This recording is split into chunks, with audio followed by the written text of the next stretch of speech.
চুমকি একদিন জঙ্গলের ভিতর দিয়ে যাইতেছিল।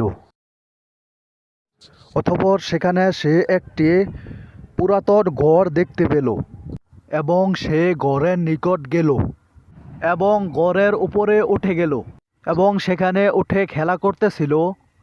তারপর সেখানে তার মা চলে আসে এবং তার মা এসে বলতে লাগলো, তুই এই জায়গায় কি করিস?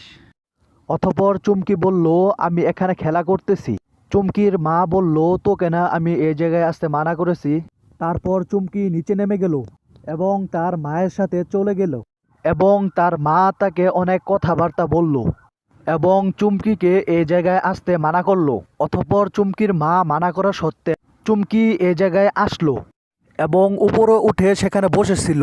ঘটনাক্রমে চুমকি সেখান থেকে পড়ে যায় এবং মারা যায়।